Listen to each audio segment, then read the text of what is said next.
শিয়াদের মতো, তাহলে আপনি কি করবেন?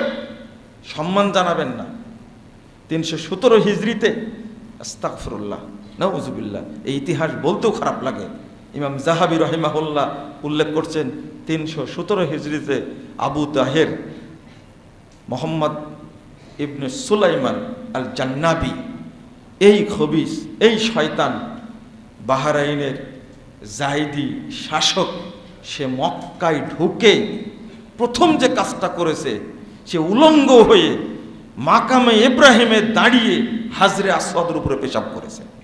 নাউযুবিল্লাহ, আস্তাগফিরুল্লাহ, উলঙ্গ হয়ে।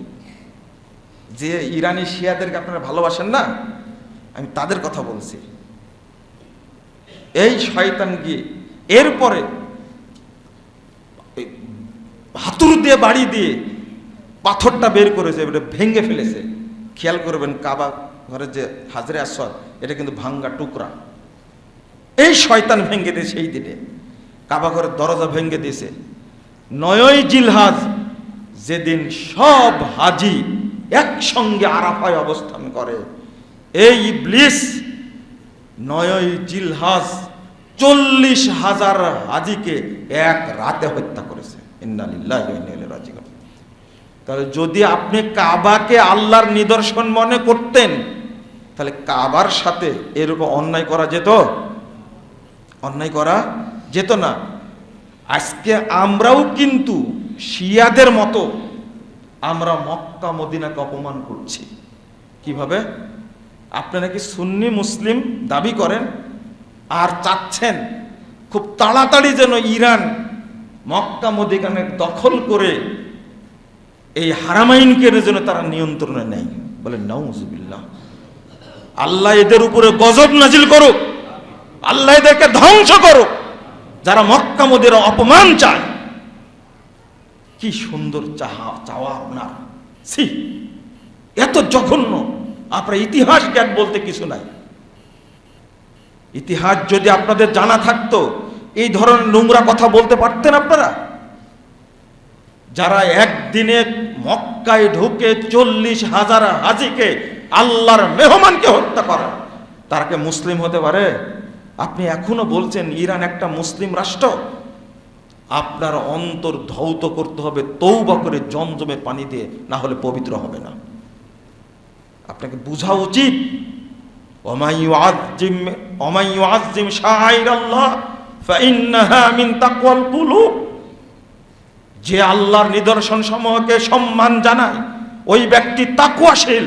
যারা আল্লাহর নিদর্শনকে নিয়ে ব্যঙ্গ করে, তুচ্ছ-তাচ্ছিল্য করে, এরা কখনো মুমিন হতে পারে না। এরা হতে পারে মুনাফিক, এরা হতে পারে মুশরিক, এরা হতে পারে কাফের, এতে কোনো সন্দেহ নাই। আপনাকে বিষয়টা বুঝতে হবে। কি সুন্দর দাবি আপনার, মক্কা মদিনাকে তাড়াতাড়ি গিয়ে ইরান দখল করে নিক। তাহলে প্রথম যে কাজ করবে, বাকিতে মা আয়েশা রাদিয়াল্লাহু আনহার কবর আছে, 511 পৃষ্ঠায় আল হাক্কুল ইয়াকিন, হাক্কুল ইয়াকিন গ্রন্থে ইবলিস লেখছে, আমাদের শাসক যেদিন মক্কা মদিনা দখল করতে পারবে, সেই দিন প্রথম হুমাইরা মানে মা আয়েশা রাদিয়াল্লাহু আনহার কে কবর থেকে উঠায়া তাকে পাথর দিয়ে রজম করে আবার হত্যা করা হবে, কারণ সে জেনাকারিনী মহিলা। আমার মা কি বেশ্যা? মা আয়েশা কি বেশ্যা মহিলা? তো এই ইরানিরা যে বলে মা আয়েশা বেশ্যা মহিলা, তাদের স্লোগানই হলো আয়েশা ফিন্নার, আয়েশা জাহান্নামী, নাউযুবিল্লাহ। তাদের কালেমা হলো আশহাদু আল্লা ইলাহা ইল্লাল্লাহ ওয়া আশহাদু আন্না আবা বকর ওয়া উমর ওয়া উসমান ওয়া আয়েশা ওয়া হাফসা ফিন্নার। আস্তাগফিরুল্লাহ, নাউযুবিল্লাহ। আমি আরো সাক্ষী দিচ্ছি যে আবু বকর, ওমর, উসমান, আয়েশা, হাফসা এরা সবাই জাহান্নামী। বলেন একটু নাউযুবিল্লাহ বলেন অন্তত। এই কথা শোনা যায়? আমি যদি আপনার মাকে বলি আপনার মা তো বেশ্যা মহিলা, আমাকে সিনা দিতে যেতে দেবেন? আজকে আমাকে গালি দিলেন কেন? আমার মা বেশ্যা, প্রমাণ দিয়ে যান, আমাকে যেতে দেবেন না। কিন্তু আপনার মা কি সবার মা? আপনার ভাই বোনের মা। আপনার মা কি কোনো সাহাবী? আপনার মা কি কোনো নবীর স্ত্রী? আপনার আপনার মাকে আমি বেশ্যা বললাম তাই খেপে গেলেন। কিন্তু এই ইরানের অভিশপ্ত খবিসগুলো যাকে বেশ্যা বলে তিনি হলেন পৃথিবীর সমস্ত মুমিনের মা। তার ব্যাপারে আল্লাহ সূরা নূরের 11 আয়াত থেকে নিয়ে 20 আয়াত পর্যন্ত একটানা 10টি আয়াত নাজিল করেছেন। আমি সেই মায়ের কথা বলছি, তিনি হলেন মা আয়েশা রাদিয়াল্লাহু আনহা। রাসূল সাল্লাল্লাহু আলাইহি ওয়াসাল্লাম বলছেন, আয়েশা জাওজাতি ফিদ দুনিয়া ওয়াল আখিরা, আয়েশা আমার স্ত্রী দুনিয়াতেও এবং পরকালেও আমার স্ত্রী থাকবে। অন্য কোনো ওয়াইফের ব্যাপারে কথা বলেননি। যেদিন মুহাম্মদ রাসূলুল্লাহ সাল্লাল্লাহু আলাইহি ওয়াসাল্লাম মারা যাচ্ছেন সেই দিন মা আয়েশার বুকের উপরে তার মাথা থাকা অবস্থায় মালাকুল মাউত তার আত্মাটাকে নিয়ে গেছে। আর সেই মা সম্পর্কে যারা মন্তব্য করে তাদেরকে আমরা কি ভালোবাসতে পারবো? হ্যাঁ, বাসেন, আপনি ভালোবাসেন। ইনশাআল্লাহ কাল কিয়ামতের মাঠে আপনার হাসর নাসর তাদের সাথেই হবে। আমরা আবু বকর, ওমর, ওসমান, আলী সমস্ত সাহাবীকে সম্মান দান করি, ভালোবাসি, চার খলিফাকে খলিফা মনে করি। ইনশাআল্লাহ জান্নাতে আমরা তাদের সাথেই থাকবো ইনশাআল্লাহ। আর আপনারা যারা ভালোবাসেন খমিনিকে, এ আয়াতুশ শয়তান, আপনার হাসর নাসর জন্য এই খমিনি, এই খবিসের সাথেই যেন হয়, বলেন আমিন। এটা মাপ পাবে না। আপনি তাকে ভালোবাসবেন মানে যুদ্ধ লাগেছে তেলের কারণে, আপনি এটা ঢোকাচ্ছেন কেন? শোনেন, আমি বলবো, আমি যখন বুঝতে পেরেছি বাংলাদেশের অধিকাংশ মানুষ হলো রাফেজি শিয়া, আমরা বলতাম এরা হল সুন্নি, নট, নেভার, হতেই পারে না এটা। সুন্নি কাকে বলে? আরো যদি ইতিহাস আপনি জানেন তা আপনি কি বলবেন? সালাউদ্দিন আইয়ুবী রাহিমাহুল্লাহ যখন ফিলিস্তিন বিজয় করেন তখন সবচেয়ে বড় বাধা ছিল এই ফাতেমীয় শিয়ারা। তিনি আগে ফাতেমীয় শিয়াদেরকে ধ্বংস করলেন, বলছে এদের। আর শিয়া মুলবি ছিল, এই শিয়া মুলবিরা ফতোয়াবাজি করছিল, এদেরকে গ্রেফতার করে সবগুলোকে হত্যা করেছে। এরপরে ফিলিস্তিনটাকে তিনি বিজয় নিয়ে আসছেন, আলহামদুলিল্লাহ। কিন্তু মজার ব্যাপার হলো 1917 সালে প্রথম বিশ্বযুদ্ধে যখন ক্রুসেড চলছিল, সালাউদ্দিন আইয়ুবী তখন মারা গেছেন কত আগে। যখন ফরাসি জেনারেল গুরিয়ান, এই শয়তান 1917 সালে ফিলিস্তিন আবার দখলে নেয়, তখন 1924 সালে খেলাফত শেষ হয়ে গেছে, ধ্বংস করে দেশে। এই ওসমানীয় খেলাফত চলছে 1924 সাল পর্যন্ত। বলেন তো ওসমানীয় খেলাফতকে ধ্বংস করেছে কারা? আমাদের জানা নাই।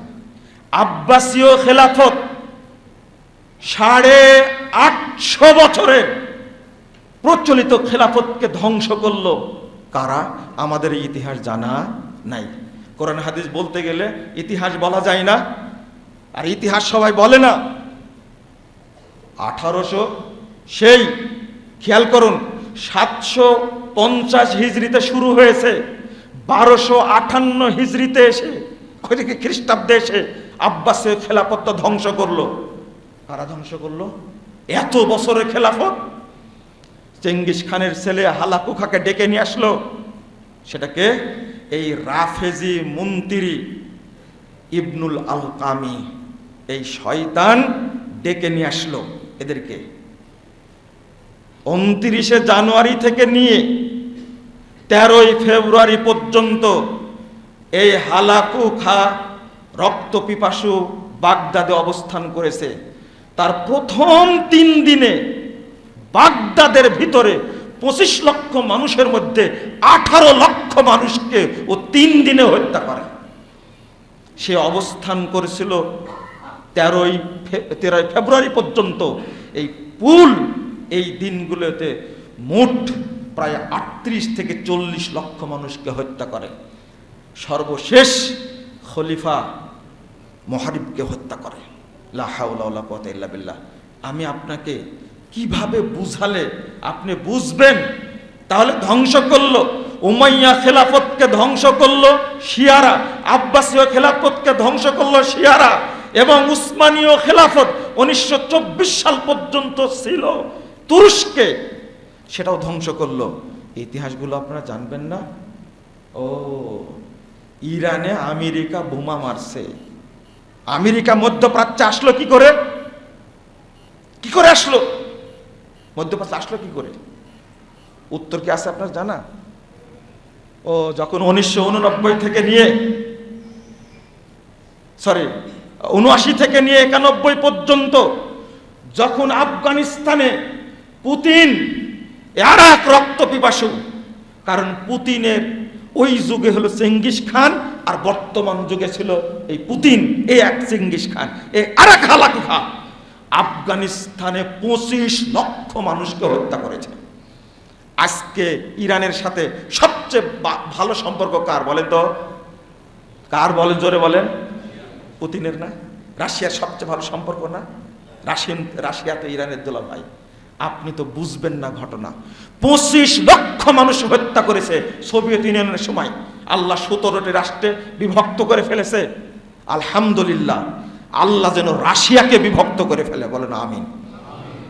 25 লক্ষ মানুষকে যখন হত্যা করেছে, তখন সৌদি আরব, বাহরাইন, কাতার, তারপরে আপনার আফগানিস্তান, লিবিয়া, তারপরে ইরাক, এই রাষ্ট্র সাদ্দাম বেঁচে ছিল না, এই রাষ্ট্রগুলোকে মিলে আমেরিকাকে আমন্ত্রণ জানায় যে এই মধ্যপ্রাচ্যের দেশগুলোকে বাঁচাতে হলে ওই কষাই পুতিনকে সাইজ করা লাগবে। বলেন, সোভিয়েত ইউনিয়নের পতনের জন্য সবচেয়ে বড় ভূমিকা রাখছে কে? আমেরিকা রাখেনি? আপনাকে হিসাব দিতে হবে আজকে, হিসাব দিয়ে বের করবেন আপনি। সারা পৃথিবীতে চ্যালেঞ্জ, এ যাবৎ আমেরিকা, ইসরায়েল কত মানুষকে হত্যা করেছে কত বছরে, আর পুতিন মাত্র 10 বছরে কত মানুষকে হত্যা করেছে? আমি হিসাব দিয়ে দিই। এই ইয়ামানে এবং সিরিয়াতে, আমি চ্যাটজিপিটিকে জিজ্ঞেস করেন, গুগলকে জিজ্ঞেস করেন, আর আমি বই দেখে বলছি, জিজ্ঞেস করেন আপনি।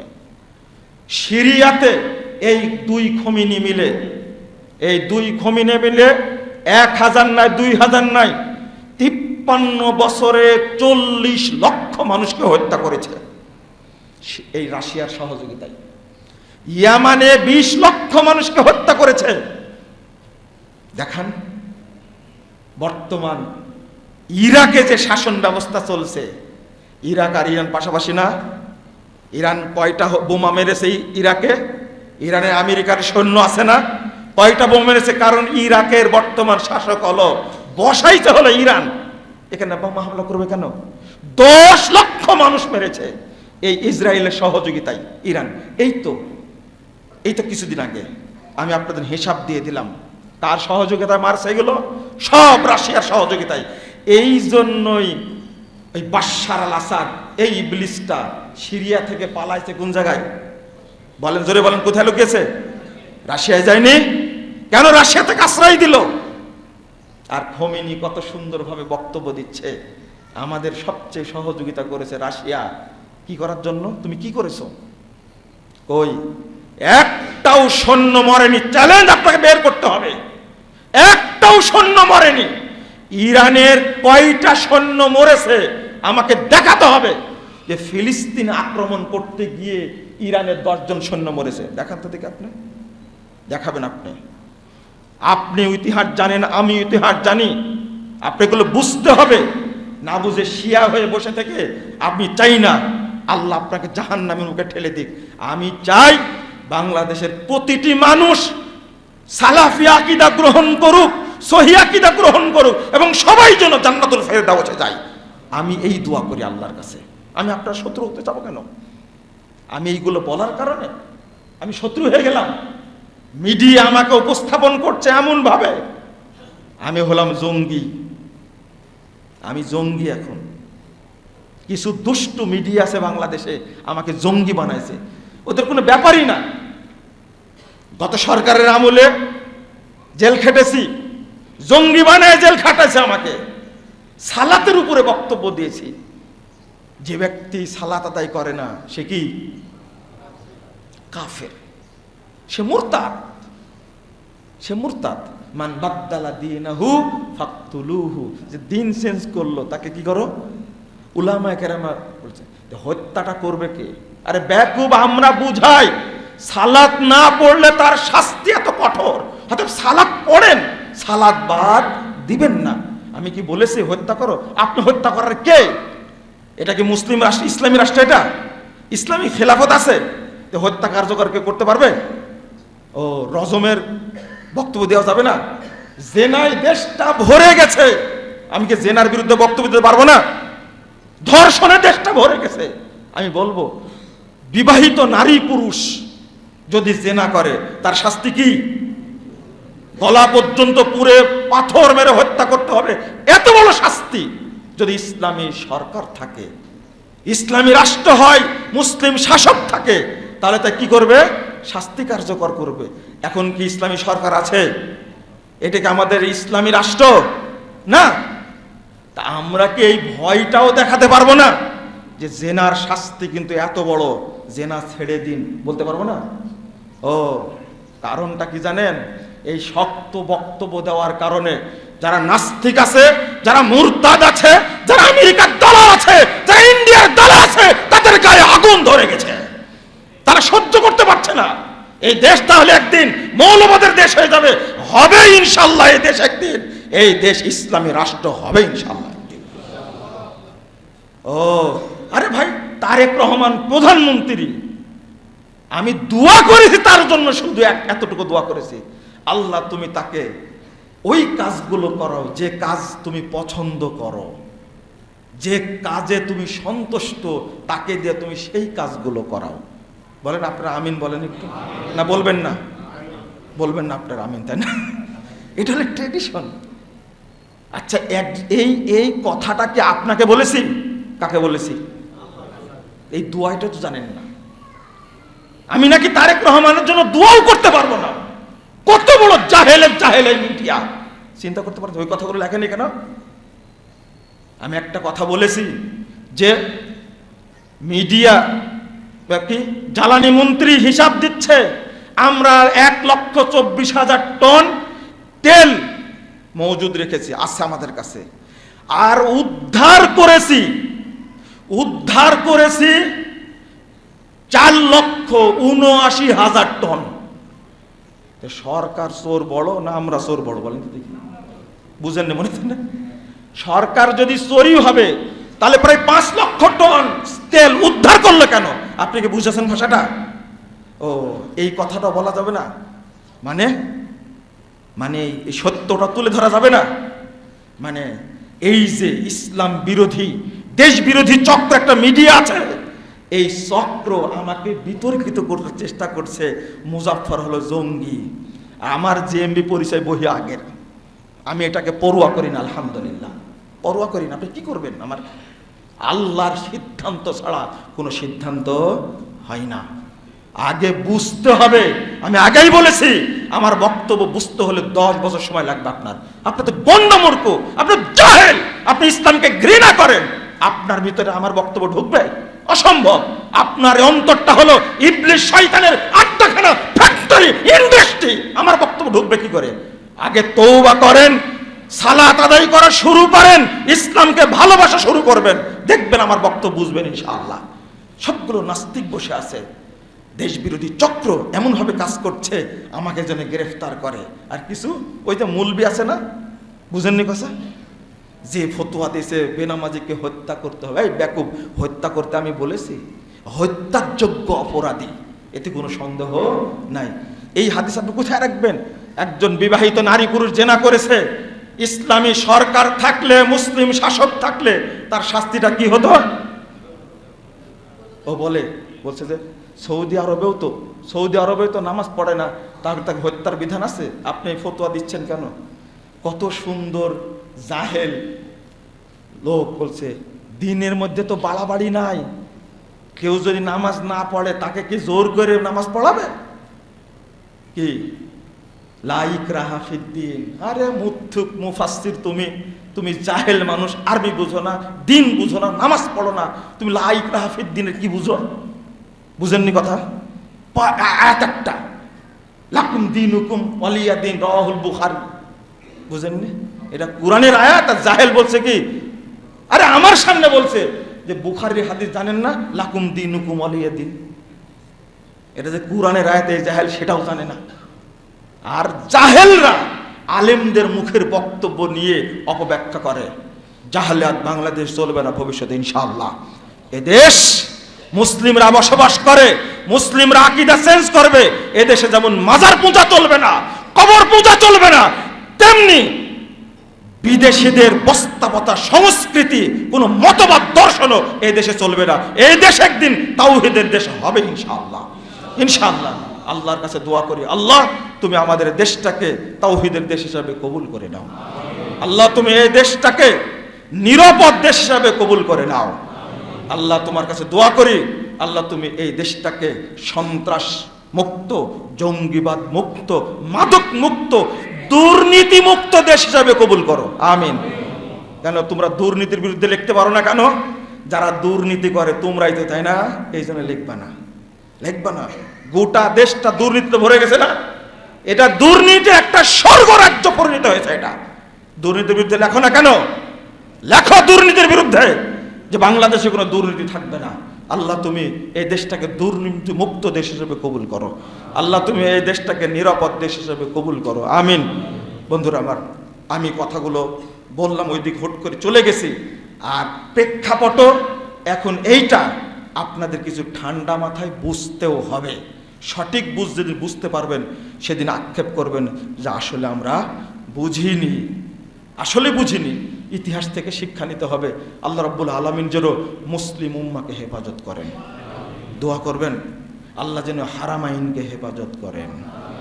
আহারে, 450 হিজরি থেকে নিয়ে 1343 হিজরি পর্যন্ত প্রায় 893 বছর এই মক্কাতে 5 মুসাল্লা ছিল। কয় মুসাল্লা? 5 মুসাল্লা ছিল। মালিক সৌদ, সৌদি আরবের প্রতিষ্ঠাতা, তিনি 5 মুসাল্লাকে ভেঙে দিয়ে মুহাম্মাদি মুসাল্লা সাল্লাল্লাহু আলাইহি ওয়াসাল্লামের মুসাল্লা প্রতিষ্ঠা করেছেন। পৃথিবীর সমস্ত মুসলিম এক ইমামের পিছনে সালাত আদায় করে, আলহামদুলিল্লাহ। কি এটা থাক আপনারা চান না? কি সুন্দর একটা ব্যবস্থা করে দিয়েছেন। আর নতুন করে চুলকানি শুরু হয়েছে, আমেরিকা যেন দখল করে, এটা যেন শিয়ারা দখল করে। এই স্বপ্ন কোনোদিন বাস্তবায়িত হবে না ইনশাআল্লাহ। বরং সকল মুসলিম দেশ মিলে সবাই শক্তিশালী রাষ্ট্র হবে, শক্তিশালী স্টেট হবে সারা পৃথিবীতে ইনশাআল্লাহ। আল্লাহ তুমি কবুল করো, আমিন। দোয়া করবেন আল্লাহ যেন এই 3 শয়তানকে যেন ধ্বংস করে। আমেরিকা এক শয়তান। 969 নম্বর হাদিস সহিহ বুখারীর মধ্যে এসেছে, রাসূলুল্লাহ সাল্লাল্লাহু আলাইহি সাল্লাম বলেছেন, মা মিন আইয়ামিন আল আমালুস সালিহ ফিহা আহাব্বু ইলাল্লাহ আইয়ামুল মিন হাযিহিল আইয়াম। রাসূল সাল্লাল্লাহু আলাইহি সাল্লাম বলছেন যে যত দিন আছে, আরবি গণনায় 360 দিনে 1 বছর হয়। রাসূল সাল্লাল্লাহু আলাইহি সাল্লাম বলছেন যে যত দিন আছে তার মধ্যে সবচেয়ে আমলের ক্ষেত্রে গুরুত্বপূর্ণ দিন হলো জিলহজ মাসের প্রথম 10 দিন। সাহাবীরা জিজ্ঞেস করলেন, ওয়ালাল জিহাদু ফি সাবিলিল্লাহ, আল্লাহ রাসূল, যদি কেউ এই 10 দিনের বাহিরে কেউ যদি জিহাদে অংশগ্রহণ করে, তবুও কি সে এই 10 দিনের চেয়ে বেশি নেকি পাবে না? রাসূল সাল্লাল্লাহু আলাইহি সাল্লাম বলছেন, ওয়ালাল জিহাদু ফি সাবিলিল্লাহ, না, 10 দিনের বাহিরে যদি কেউ জিহাদে অংশগ্রহণ করে, তবুও ওই ব্যক্তি এত নেকি পাবে না। ইল্লা মান খরাজা বিনাফসি ওয়া মালি ফালাম ইয়ারজি বিশাইইন মিন যালিক, তবে হ্যাঁ, ওই ব্যক্তি সমান নেকি পাবে, এই 10 দিনের সমান নেকি পাবে যে ব্যক্তি জিহাদে বেরিয়ে গেছে, সে তার সম্পদ এবং জান কোনোটাই ফিরে আসেনি, ওই ব্যক্তি এই 10 দিনের সমান নেকি পাবে। তাহলে বোঝা গেল যে একজন মানুষের জীবন কুরবান হয়ে যাওয়া, একজন মানুষের সম্পদ, অর্থাৎ সে যে জিহাদে বের হওয়ার সময় নিজের ঘোড়া বা উট নিয়ে গেছে বা নিজের সম্পদ যেটা নিয়ে গেছে কিছুই ফিরে আসেনি। আবার খেয়াল করেন, রাসূল সাল্লাল্লাহু আলাইহি সাল্লামকে সাহাবীরা জিজ্ঞেস করলেন না ওয়ালা সিয়াম ইয়া রাসূলুল্লাহ বা ওয়ালা সাওম ইয়া রাসূলুল্লাহ, এটা জিজ্ঞেস করলেন না। জিজ্ঞেস করলেন ওয়ালাল জিহাদু ফি সাবিলিল্লাহ, মানে যত আমরা আমল করি, সালাত, সিয়াম, হজ, যাকাত, এইগুলোর মধ্যে বেশি আল্লাহর কাছে প্রিয় আমল কি? জিহাদ। এই জন্য সাহাবীরা জিজ্ঞেস করেন ওয়ালাল জিহাদু ফি সাবিলিল্লাহ। এই প্রশ্নেই প্রমাণ হয়ে যাচ্ছে যে রমাজানের চেয়েও বেশি গুরুত্বপূর্ণ আল্লাহর কাছে এই 10টা দিন। এই প্রশ্নেই প্রমাণ হয়ে যাচ্ছে। আরো হাদিস আছে, 1774 নম্বর হাদিস, দারাকুতনির মধ্যে এসেছে। রাসূল সাল্লাল্লাহু আলাইহি ওয়াসাল্লাম বলছেন, মা মিন আমালিন আসকা ইনদাল্লাহি আযজা ওয়া জাল ওয়ালা আ'যামা আজরান ইয়ামালুহু মিন আশিল আসহা। যে যতই আমল করুক না কেন, সবচেয়ে আল্লাহর কাছে পবিত্র আমল, আর ওয়ালা আ'যামা আজরান, আর সবচেয়ে নেকিপূর্ণ আমল আল্লাহর কাছে এই কোরবানির 10 দিন। এর চেয়ে বেশি নেকিপূর্ণ আমলের দিন আর নেই। মুসনাদ আহমদে আর একটা হাদিস এসেছে, রাসূল সাল্লাল্লাহু আলাইহি ওয়াসাল্লাম বলছেন, আফজালু আইয়ামিদ দুনিয়া, অর্থাৎ বছরে যত দিন আছে তার মধ্যে আল্লাহর কাছে সবচেয়ে প্রিয় হলো আল আইয়ামুল আশর, জিলহজের 10 দিন। ফাকসিরু ফিহিন্না আত-তাসবিহ ওয়াত তাহলিল ওয়াত তাকবীর, অতএব তোমরা এই দিনগুলোতে বেশি বেশি তাকবীর পড়ো, বেশি বেশি লা ইলাহা ইল্লাল্লাহ বলো, বেশি বেশি সুবহানাল্লাহ বলো। মানে সবাই তো আর কুরবানি করতে পারবে না, কিন্তু জিকির থেকে কেউ যেন বাকি না থাকে। বন্ধুরা আমার, এখানে আরো গুরুত্বপূর্ণ বিষয় হলো, এই 10 দিনের মধ্যে যত ইবাদত একত্রিত হয়েছে বছরে, অন্য কোনো দিনে, অন্য কোনো মাসে, অন্য কোনো সপ্তাহে, অন্য কোনো দশকে এত আমল একত্রিত হয়নি। উম্মাহাতুল ইবাদাহ, এই 10 দিনের মধ্যে ইবাদতের যত মা আছে সব এই 10 দিনে আছে। আপনি রমাজান মাসে শুধু সিয়াম পালন করেন, কিন্তু ওই মাসে কি হজ আছে? হজ নাই। এটা খেয়াল করেন ভাষাটা। রমাজানে শুধু কি পালন করেন? সিয়াম পালন করেন, কিন্তু ওই মাসে কি হজ আছে? ওই মাসে কি আরাফা আছে? ওই মাসে কি মুজদালেফা আছে? ওই মাসে কি মিনা আছে? মানে আরাফার, মিনার, মুজদালেফার, জামারার কোনো ইবাদত নেই, নেই। শুধু এই 10 দিনের মধ্যে এমন একটা ইবাদত আছে, এমন একটা ইবাদত আছে 10 দিনের মধ্যে, রাসূলুল্লাহ সাল্লাল্লাহু আলাইহি সাল্লাম বলছেন, হজ করলে কোনো নেকি হয় না, হজ্জের কোনো নেকি নেই। এক আশ্চর্য একটা ইবাদত, যে ইবাদত করলে কোনো নেকি হয় না, অথচ এই ইবাদতের মেয়াদ জীবনে মাত্র 5 দিন। কয় দিনের ইবাদত? 5 দিন। এই 5 দিনে কর্মসূচি পালন করলেই নেকি হবে না, কিন্তু রাসূল সাল্লাল্লাহু আলাইহি ওয়াসাল্লাম বলেছেন, লাইসা লাহু জাযা ইল্লাল জান্নাহ। হজ্জের কোনো নেকি নেই, হজ্জে সরাসরি জান্নাত, আল্লাহ জান্নাত দিবেন হজ্জে। মানে সালাত আদায় করলে নেকি হয়, পরিমাণ আছে, সিয়াম পালন করলে পরিমাণ আছে, যাকাত দিবেন পরিমাণ আছে, কিন্তু হজ্জের কোনো পরিমাণ নাই, সরাসরি কি? জান্নাত। লাইসা লাহু জাযা ইল্লাল জান্নাহ। আর এই 5 দিনের কর্মসূচি মাত্র। আপনি জীবনে একবার হজ করবেন ফরজ, এরপরে যতবারই করেন সব হবে কি নফল, সব নফল। কিন্তু ফরজ হজ কয় দিনের? 5 দিনের। এই 5 দিনের কর্মসূচি পালন করবেন, আল্লাহ আপনাকে জান্নাত দিবেন।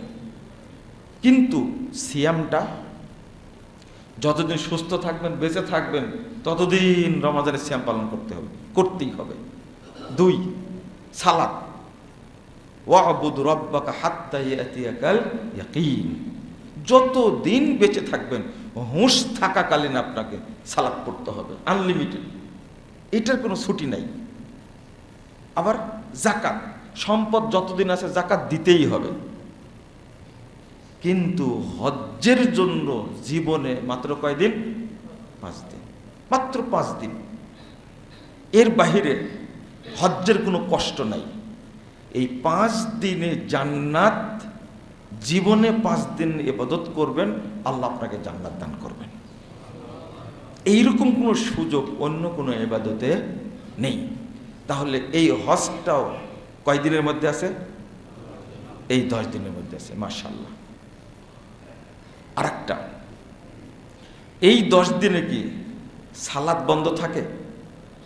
সালাতও আছে। তাহলে এখন আপনাদের প্রশ্ন একটা, এই 10 দিন তো সিয়াম নাই, সিয়ামও আছে।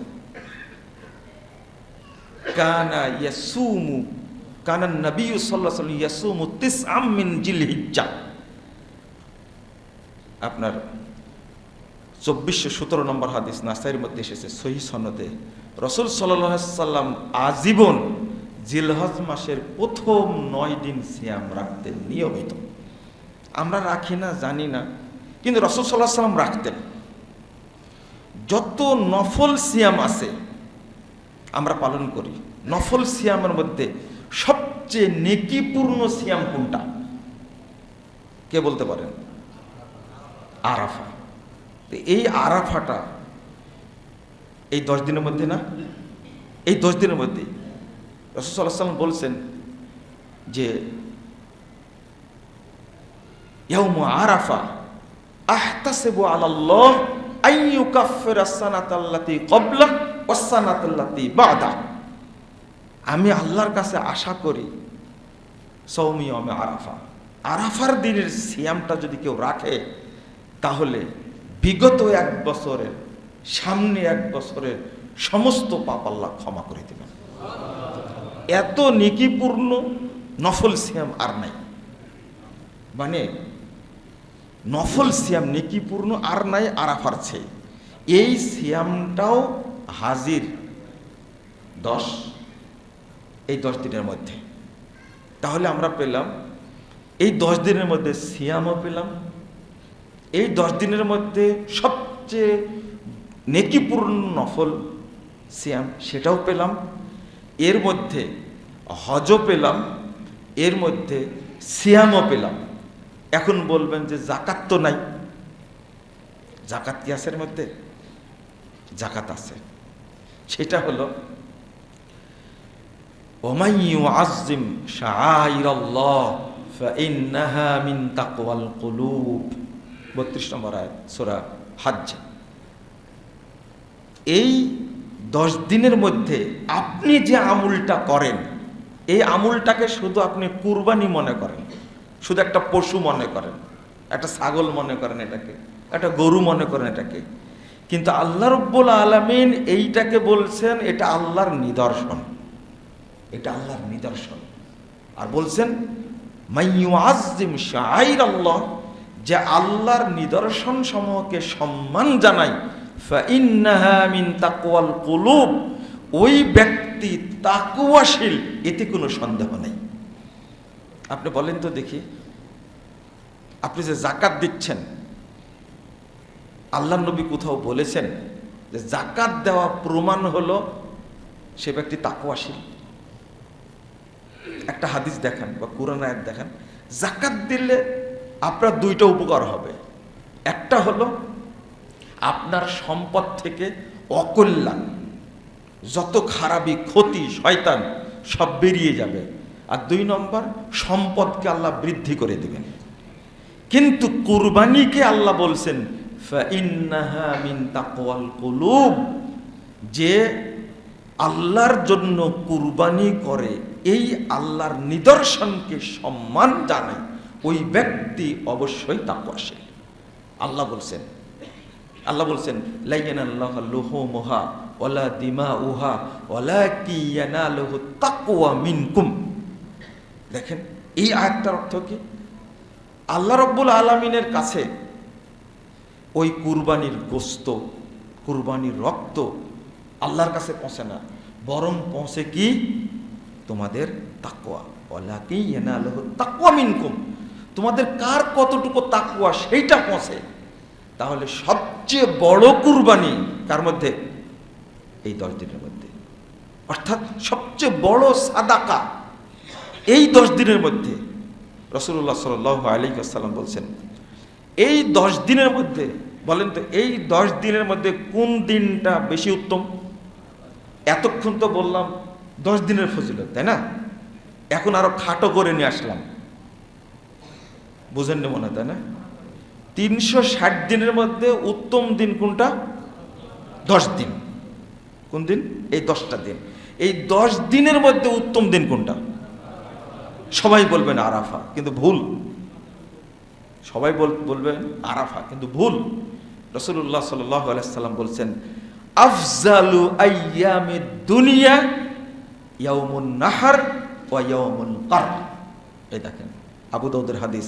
রাসূল সাল্লাল্লাহু আলাইহি সাল্লাম বলছেন এই 10 দিনের মধ্যে আল্লাহর কাছে সবচেয়ে প্রিয় দিনটা হলো কুরবানির দিনটা এবং তার পরের দিনটা।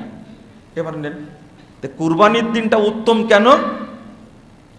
আপনি যে সাদাকাটা করলেন, অর্থাৎ যে কুরবানিটা করলেন, একটা পশু জবাই করলেন আপনি, এইটা আল্লাহর কাছে সবচেয়ে বড় সাদাকা, সবচেয়ে গ্রহণযোগ্য এবং সবচেয়ে নেকিপূর্ণ আমল হলো কি? এই কুরবানিটা। এই জন্য বলছেন ইয়াউমুন নাহার, আল্লাহর কাছে সবচেয়ে প্রিয় দিন হলো কুরবানির দিন। তাহলে এবার আপনারা নিজেরাই বুঝে নিন যে এই দিনগুলো কত গুরুত্বপূর্ণ। এই দিনে কি করবেন আপনি? নাম্বার 1, হাদিস দ্বারা প্রমাণিত, আপনি একটানা 9 দিন সিয়াম পালন করবেন। চাইলে 2টা করেন, 5টা করেন, রাসূলুল্লাহ সাল্লাল্লাহু আলাইহি সাল্লাম করতেন। 3, কোরআন তেলাওয়াত করেন। কোনো মহিলা আছে, যখন এক দিনী বোন বলছেন যে এবার রমাজানে আমি কোরআন তেলাওয়াত করে শেষ করেছি 11 বার। কয়বার? পুরুষের মধ্যে এরকম কেউ আছেন নাকি আপনারা? একজন বলছেন যে আমি এই জিলহজ মাসের এই 9 দিনে, আমি 10ম দিনে তো কাজ করতে হয় অনেক, এই 9 দিনেই আমি 3টা কোরআন খতম দিই। একজন মানুষের মধ্যে কত উৎসাহ! 3 জিলহজ মাসের 1ম দিনের ফজিলতটা বুঝেন, এই জন্য আমলটা করেন। আরেকটা হলো, আপনি একটু চেষ্টা চালান তো দেখি। রমাজানে তো পারি না, রমাজানে 29 দিন, 30 দিন, কিন্তু এই 10টা দিনে দেখি আমরা পারি কিনা যে 10 দিন আমি এমন ট্রেনিং দেব, অর্থাৎ 10 দিনে কয় ওয়াক্ত সালাত? 50 ওয়াক্ত, তাই না? 50 ওয়াক্ত সালাত আমি একবারে তাকবীরে উলা, তাহরিমা থেকে শুরু করে আমি জামাতের সাথে এই 50 ওয়াক্ত সালাত আদায় করব। দেখি পারি কিনা। পারা যাবে ইনশাআল্লাহ। অন্তত আল্লাহকে আমরা একটু দেখাবো, আল্লাহকে আল্লাহর সামনে মানে পেশ করব যে আল্লাহ, আমি এই 10 দিনে 50 ওয়াক্ত সালাত আমি জামাতের সাথে আদায় করেছি। আমরা কি পারবো এটা করতে? অন্তত ইনশাআল্লাহ বলেন, বুঝেন না মনে, তাই না? এই যে ইনশাআল্লাহর কথা কেন বলছি? এই কুরবানির জন্যই ইসমাইল আলাইহিস সালাতু ওয়াস সালাম কি বলেছিলেন? ইনশাআল্লাহ সাতাজিদুনি ইনশাআল্লাহু মিনাস সাবিরিন বলেছিলেন এটা। আর এই ইনশাআল্লাহর বরকত কেমন হলো সুবহানাল্লাহি ওয়া বিহামদিহি। এই ইনশাআল্লাহর বরকত কেমন হলো? হাজার হাজার বছর যাবত চলে আসছে, ৫,০০০ বছর, ৫,৫০০ বছর চলে আসছে। এই যে মক্কা, কাবা তওয়াফ করা, আরাফার মাঠে যাওয়া, মিনায় যাওয়া, মুজদালিফায় যাওয়া, জামারায় গিয়ে পাথর মারা, এই ইনশাআল্লাহ বরকত দেখছেন? আপনি অন্তত একবার ইনশাআল্লাহ বলেন, আল্লাহ এমন বরকত দিবেন, আপনি সারা বছরে ইনশাআল্লাহর বরকতে চলবেন ইনশাআল্লাহ। এটা হলো ইনশাআল্লাহর পাওয়ার, ইনশাআল্লাহর বরকত। আর যদি না বলেন, তা একজন নবী, বিজ্ঞ নবী, একজন জ্ঞানীদের একজন নবী সুলাইমান আলাইহিস সালাতু ওয়াস সালাম শুধু বলেননি ইনশাআল্লাহ, তাই কি করেছিলেন? আমার ১০০ স্ত্রী আছে, এক রাত্রিতে আমি ১০০ স্ত্রীর সাথে মিলন করে ১০০ জন অন্তত মুজাহিদ তৈরি হবে। কিন্তু ইনশাআল্লাহ বলেননি। কয়টা হয়েছিল? কয়টা হয়েছিল? ১০০টার মধ্যে কয়টা হয়েছিল জানেন আপনারা? একটা হয়েছিল, তাও কি? প্রতিবন্ধী। শুধু একজন নবী ইনশাআল্লাহ বলেননি, তাই শিক্ষা দিয়ে দিয়েছেন। খেয়াল করছেন আপনারা? আমরা এই 10 দিনে চেষ্টা করব 5 ওয়াক্ত সালাত একবারে তাকবীরে তাহরিমা সহ জামাতের সাথে পড়ার ইনশাআল্লাহ। আল্লাহ তুমি আমাদের কবুল করো, আমিন। এইটা করলে কিন্তু কুরবানি করার জন্য টাকা দেওয়া লাগবে না, তাই না? লাগবে কি? টাকা লাগবে না এটাতে, শুধু মসজিদে আসলেই হলো। আপনি জামাতে সালাত আদায় করবেন। আবার এটার জন্য আপনাকে ওই সিয়াম রাখা শর্ত এটাও না। অনেক মসজিদে এই 10 দিন ইফতারের ব্যবস্থা করে, আর মসজিদে হারামে, নববীতে, কেবলাতাইনে, কুবাতে তো করেই। এই 10 দিন শুধু না, প্রতি সোমবার বৃহস্পতিবারে বাংলাদেশেও কোনো মসজিদ শুরু হয়েছে, সোমবার বৃহস্পতিবারে মাগরিবে কি দেয়? ইফতার দেয়। যারা সিয়াম রাখছে তারা এখানে এসে ইফতার করবে। এই 10 দিন আপনি চেষ্টা করেন, আমি সিয়ামটাও রাখবো। শেষে ছোট্ট একটা আমলের কথা বলছি, তাও যদি না পারেন, এই 10 দিন যদি বাপ মা মারা যায় তাদের জন্য সাদাকা করবেন। আর বাপ মা যদি বেঁচে থাকে, আপনার আব্বা আম্মা কোন জিনিসটা খেতে পছন্দ করে ওই জিনিসটা আব্বা আম্মাকে দিবেন, যে এইটা আপনার জন্য সবচেয়ে বড় আমল হবে ইনশাআল্লাহ। তাহলে কয়টা আমল বললাম মনে থাকবে? সব ভুলে যাবেন আপনারা। 1 নম্বর সিয়াম পালন করবেন, 2 নম্বর কোরআন তেলাওয়াত করবেন, 3 নম্বর কি করবেন? জামাতের সাথে সালাত আদায় করার ট্রেনিং একটা দেখি পারি কিনা, মাত্র 10 দিন। 4 নম্বরটা বললাম কি? যদি পিতামাতা মারা যায় তাদের জন্য কি করবেন? সাদাকা করবেন। অনেকেই, এখানে মাসালাটা বলে দিই, অনেকেই পিতামাতার নামে কুরবানি করতে চায়, মারা গেছে তাদের নামে কুরবানি করতে চাই। এটা কিন্তু সুন্নাহ না, এটা ঠিক না। বরং আপনি ওই দিনের মধ্যে যে টাকা দিয়ে আপনি কুরবানি করতেন, ওই টাকাটা আপনি কোনো দরিদ্র ব্যক্তিকে দান করেন, সে ওই টাকা দিয়ে কুরবানি দেবে। বুঝেন না মনে হয়, তাই না? আর মৃত ব্যক্তির জন্য যেটা করা হয় সেটা তো সবার মাঝে বন্টন করে খাওয়া যায় কি না? দরিদ্র মানুষকে দিবেন, একটা এতিমখানায় দিবেন। আপনার গ্রামে অনেক অসহায় ব্যক্তি আছে, আপনি তাকে টাকা দিলেন যে আমি এই টাকাটা আমার আব্বার নামে কি করে দিলাম। এখন ওই ব্যক্তি টাকা দিয়ে কুরবানিও দিতে পারে, অথবা সেই টাকা দিয়ে একটা ঘরও তুলতে পারে, কিন্তু জমা হলো কার জন্য? আপনার আব্বা আম্মার জন্য জমা হলো। কারণ মাইয়েতের নামে কুরবানি করা সহি হাদিস দ্বারা প্রমাণিত নয়। আরেকটা জিনিস এখানে আমরা করে থাকি, সেটা হলো কুরবানি এবং আকিকা দুইটা একসঙ্গে মেরে দিই। মানে 5 ছেলে আছে, আর 5 ছেলের মেয়ের আকিকা, আর সাথে কি কুরবানি। আকিকা এবং কুরবানি একসঙ্গে যদি কেউ করে তাহলে আকিকাও বাতিল হয়ে যাবে, কুরবানিও বাতিল হয়ে যাবে। কারণ এটা বেদাত। এটা কি? বেদাত। আকিকা কুরবানি এক নিয়াতে চলে না। কারণ আকিকা আর কুরবানির ইবাদত দুইটা ভিন্ন ইবাদত। আকিকাটা যার সামর্থ্য আছে তার জন্য আবশ্যক। কুরবানি তো ওয়াজিব না, কুরবানি সুন্নাহ। যে ব্যক্তি সামর্থ্য থাকা সত্ত্বেও কুরবানি করলো না, রাসূল সাল্লাল্লাহু আলাইহি ওয়াসাল্লাম বলছেন ও যেন ঈদগাহে উপস্থিত না হয়, সালাতে যায়, ফালা ইয়াকরাবান্না মুসাল্লানা, সেজন্য আমাদের মুসাল্লাতে না যায়। এটা কুরবানিকে খুব গুরুত্ব দেওয়া হয়েছে, কিন্তু আকিকাকে কি করা হয়েছে? আবশ্যক করা হয়েছে। আকিকা খুব গুরুত্বপূর্ণ।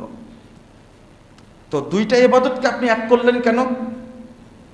আচ্ছা, রমাজানের সিয়াম ছুটে গেছে, তাহলে আপনি যদি ওইটা নিয়াত করেন যে আমি ওইটা সোমবার বৃহস্পতির সাথে মিলায় রাখবো, চলবে? হ্যাঁ, আপনি মনে করছেন দুইটাই হয়ে গেল, ফরজ ফরজের জায়গায়, সুন্নাত সুন্নাতের জায়গায়। তবে হ্যাঁ, যদি কেউ মনে করে যে আমি মাসালাটা বুঝার জন্য বলছি, আমি সোমবার বৃহস্পতিবার সিয়াম রাখি, আমি তাহলে শাওয়ালের সিয়ামগুলো রাখবো সোমবার বৃহস্পতিবার, তাহলে দুই নফল একসঙ্গে করা যায়। কথা বোঝা গেছে?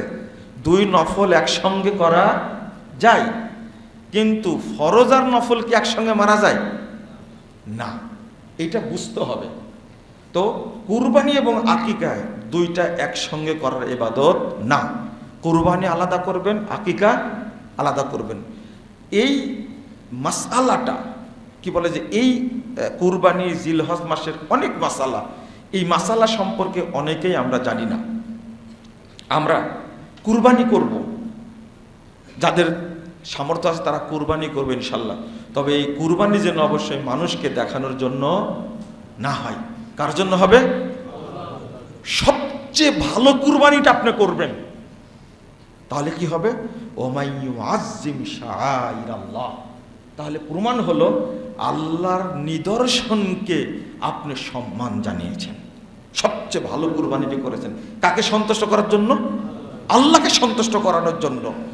তাহলে আল্লাহ আপনাকে এই ক্ষেত্রে সবচেয়ে বেশি নেকি দান করবেন। খেয়াল রাখতে হবে, এটা আল্লাহর নিদর্শন।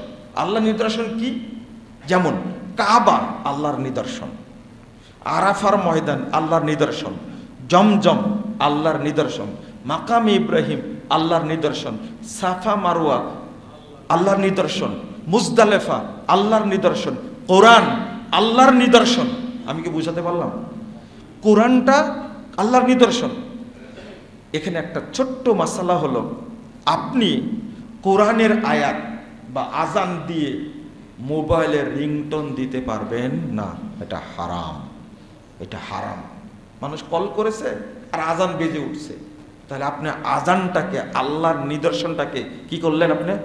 আপনি বাথরুমে আছেন, একজন কল করেছে, সাথে সাথে কোরআনের আয়াত বেজে উঠলো, নাউযুবিল্লাহ আস্তাগফিরুল্লাহ, এটা করলেন কেন আপনি?